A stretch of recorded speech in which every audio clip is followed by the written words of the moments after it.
I want you to think of podcasting as a long game, like a book you write and you're done. Podcasting is a long game. If you're not sure that you can commit to weekly content at least, then I don't know that you should focus on a podcast, okay? Well, hello there, friends. Awkward pause because my stomach growled. My stomach growled at the very beginning of this podcast. Promise you I'm not starving. Just had me some yogurt with protein powder, all the good stuff.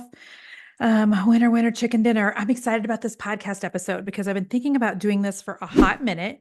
And I think this is going to be really helpful to some of you. So I will tell you that I am freezing. Okay. When I say freezing, I want you to know that Kansas City does this thing every year where it gives us a fake spring, and we all pull out the short sleeves. There were women and children at the bus stop yesterday in shorts. Today it is so cold, you guys, that I literally keep holding my coffee mug to my nose.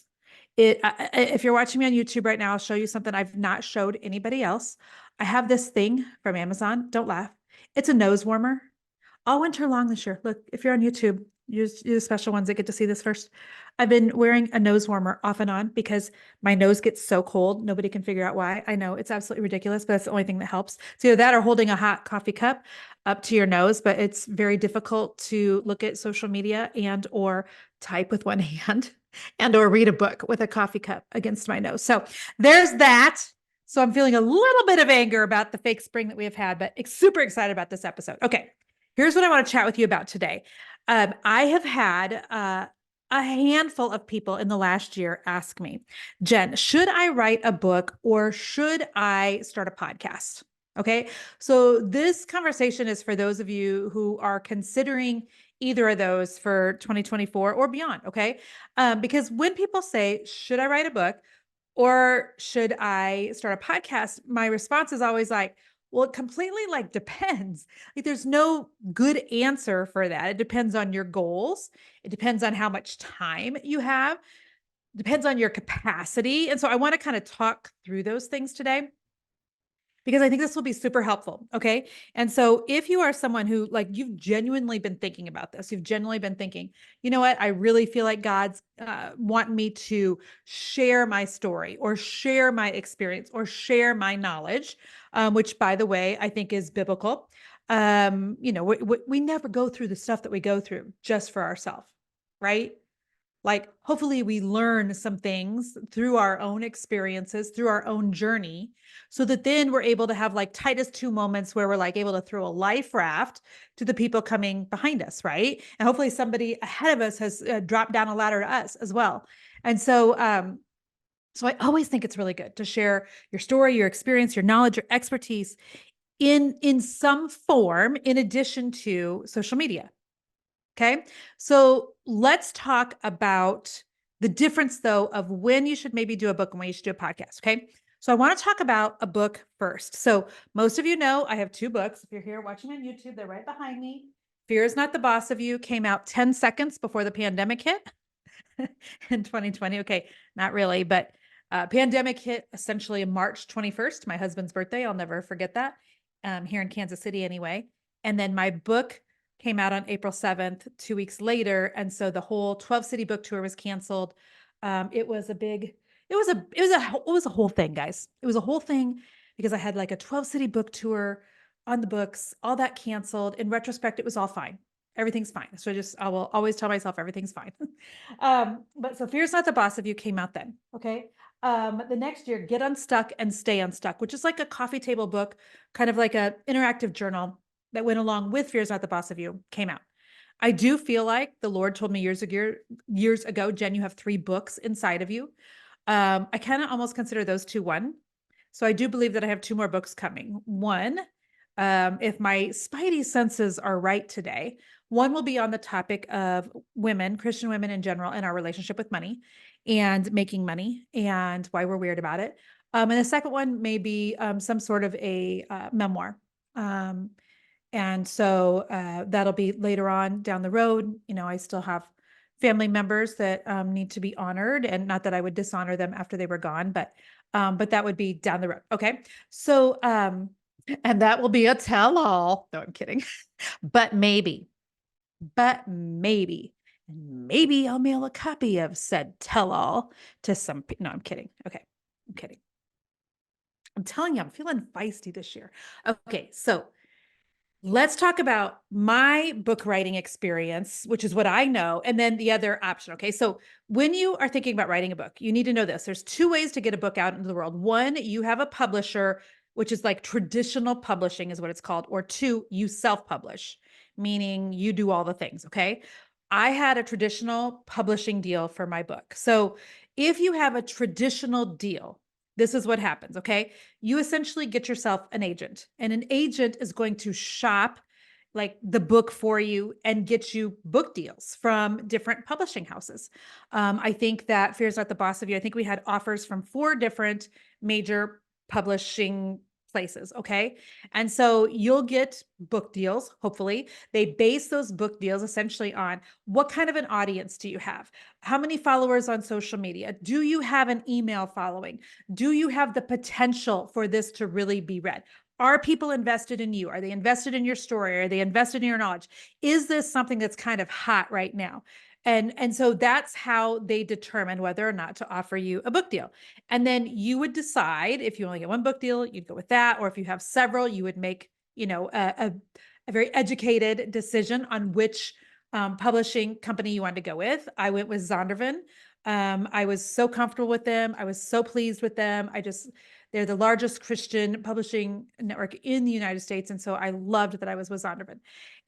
But when you do a traditional publishing deal, it normally takes 12 to 18 months from the time you get a book deal till the time you get a book on the shelf. Okay. I was shocked when I learned that, you guys. Nobody had ever told me that. And I'm like, why is nobody talking about this? Pause for a coffee break. One moment. Okay. So I didn't know that it would be 12 to 18 months before the book goes to print. And so sometimes if you have a really hot topic or, something that is like a word for right now or something that the world needs immediately, like that possibly wouldn't be the best way to do it. But whatever. Here's how the payment normally works for a traditional publishing deal. So essentially, you are offered a set number for you to write the book from the publishing company. They base that again, like I said, on followers and potential. But what they're looking at is how many books do we think this girl can sell? That's really what they're looking at. And that's the number then that they will offer to you. Of course, that's negotiable. That's why you have an agent. The agent will get a percentage, et cetera. But my experience was that the payment for my book was broken into thirds. Okay. So a third of my, offer for my book, I received in form of a check when I signed the contract with my publishing company. A third of the contract I got when I submitted my transcript. It was done, book's done. And then a third of it I got when the book launched. Does that make sense? And so essentially, your publishing company is like kind of hedging their bets. They're kind of thinking, okay, Jen's got this size audience. She's got this many people that love her. How many people do we think will buy Fear is Not the Boss of You? This is what we're going to offer her. And they're really rolling the dice on you as an author. All right. They're estimating how many books you're going to be able to sell. And usually then you're not going to get any royalties until after that many books have approximately sold. Now, if you're wondering about royalties, if you're wondering about royalties, here's what I know. And I could be wrong. I could be wrong-ish. Okay. But this is just a good rule of thumb. When you're thinking about royalties, I want you just to think about like $1 a book. Okay. So let's say you get your first 6-figure publishing deal. So you make $100,000 on your first book. You sell the number of books that they were estimating you would. Approximately then you get like $1 for every book after that you would sell. Again, this is a rough number, but I just think that so many people this is information that I found out when I was knee deep into my own book writing process that I wish that I had known up front. And this is also the type of information that will help you to make a really good decision as to whether or not you should self-publish or have a publishing house. Okay. The perk of having a traditional publishing deal is it's kind of seen as, kind of a big deal. If you've got somebody that's willing to sign you, that's willing to give you an offer, that's willing to bet on you, that goes for kind of your street cred. Does that make sense? The downside is it can be a really long process, that 12 to 18 months, and you really don't have a whole lot of control over some of the things.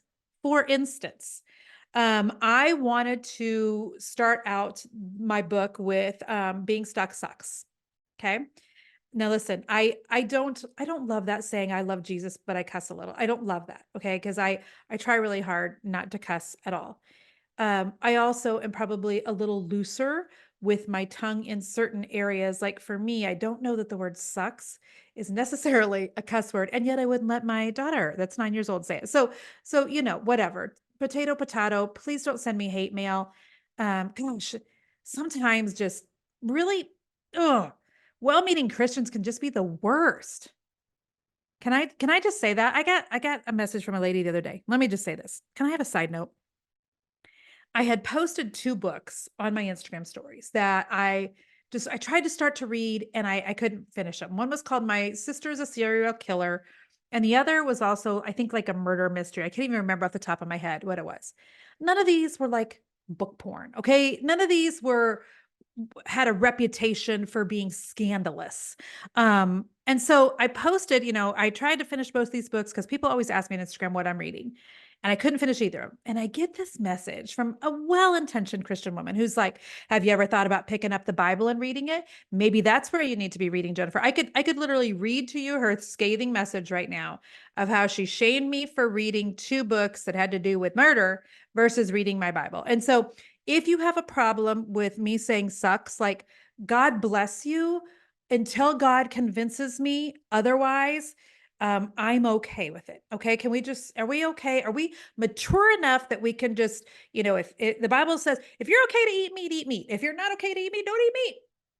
I feel okay saying sucks. If you don't, God bless you. Okay. So I want to start out my book saying being stuck sucks. And the publisher was like, "We can't do that. Not with our audience, not with your audience." And I was like, "Dang it." So there is some things like that. That's a long way around the mountain to tell you that you won't have some control over. We had a lot of back and forth about the cover photo, et cetera, the name of the book. I really had to fight for that. But all in all, I love the process that I went through. Okay. So now let's talk about self-publishing. So if you publish your book, you don't have any of that. You are fully in control of everything. You're fully in control of your timeline.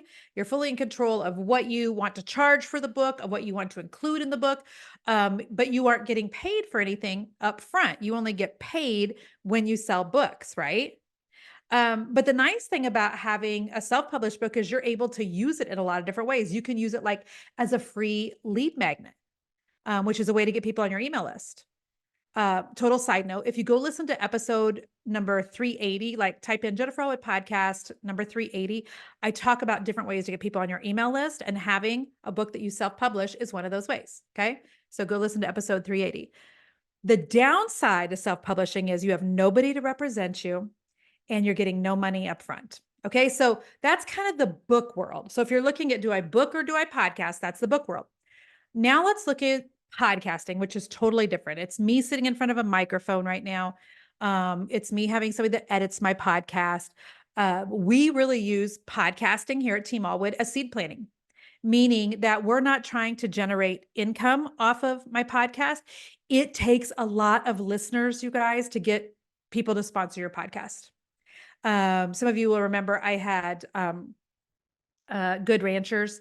They represented my podcast. They do Allie B. Stuckey's also for several months. And that was amazing. But you've got to get to like a lot of downloads. We're nearing 7 million.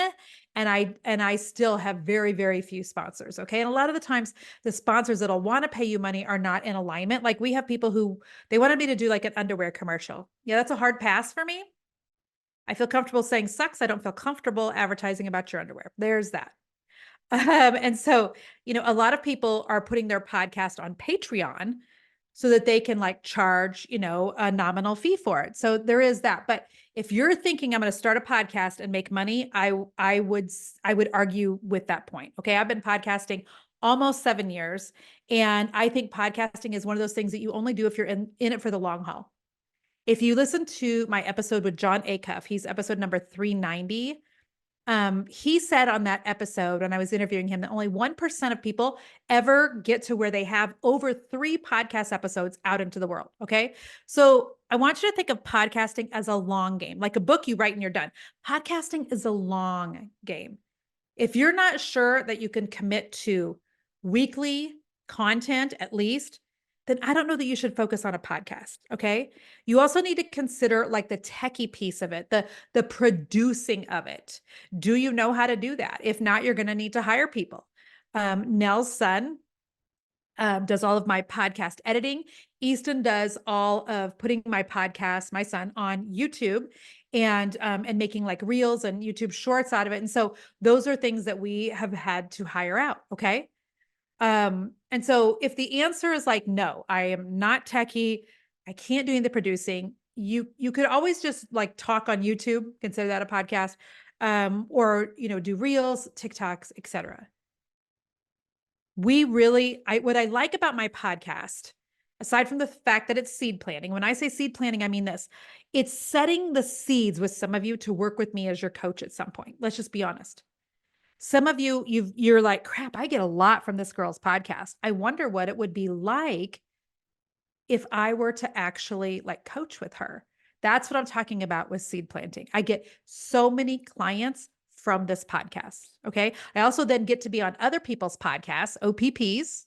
Are you down with me? Okay. So I get to be on other people's podcasts because people assume, okay, if she has a podcast, she's probably a decent communicator. She's probably got a decent audience. She'd probably be a decent guest. And so there is that. That's a really nice thing as well. So then when you're thinking about, okay, well, then which one do I focus on, Jen? Do I write a book or do I do a podcast? Well, do you like to write a book or do you like to talk? Podcast. Would your audience rather read, which would be a book, or would they rather hear you and watch, which would be a podcast? Are you wanting something like now, or are you wanting something later? Like now it's going to be faster for you to start a podcast than it is to write a book. Are you wanting like dollars or are you wanting leads? Because I think books can more be associated with dollars and podcasts can more be associated with leads. And do you have tech skills? Like those are all the things that you need to kind of be gauging. Sometimes it makes sense to do a book over a podcast because people need to see versus they need to hear. Like think about your audience too. And so going back to my original question of, Jen, should I start a podcast or write a book this year? I don't know. Like that's all the content. That's all the things that I wanted to give you just to think about. Because I think sometimes we get into this habit of thinking, well, everybody says I got to write a book. I guess I got to write a book. Or the Lord's given me a message. I guess I need to write a book. No, not necessarily. Maybe you're just supposed to do it in a podcast form. Or we start thinking to ourselves, I know I've got a message. All the people in my industry are starting podcasts. I guess I better do that too. And I want you to get so like outside of that. Pray on this. Lord, do you want me to do a podcast? Do you want me to write a book? Do neither or both. Like those are the 4 options: a podcast, a book, neither or both. And if so, like which first? Is there an order that makes sense based on, do you already have an audience? Do you not have an audience? Do you already have an incredible following, of listeners, on social media? That all plays into, account here. So if you're watching this on YouTube, if you would just do me a solid, put in the comment below, will you do a book this year? Will you do a podcast this year? Will you do neither or will you do both? And if you are not watching on YouTube, but you're listening on your podcast app, would you send me a DM on Instagram? Do a little posty post if you want, like on your stories and tag me on it. I would love to know. But this is one of those things that there's no right answer. Depends on the time that you're in. I should have mentioned also like a book takes a lot of time. It took 6 weeks of my life of like dedicated focus to write my book. Most people take 6 months to write a book at least. I was given a 6-week window kind of as an option that I chose.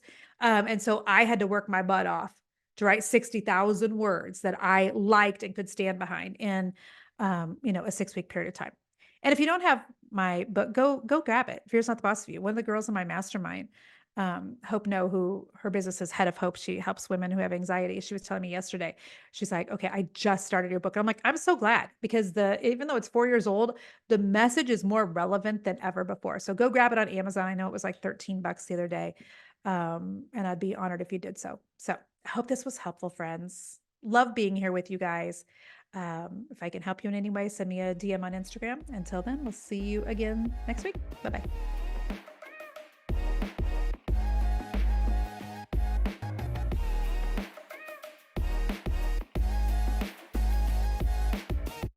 Okay, I said next week because I forgot. Now I'm doing 2 a week. Should I have said 2 a week? I probably should have. Could I also just continue to warm up my nose?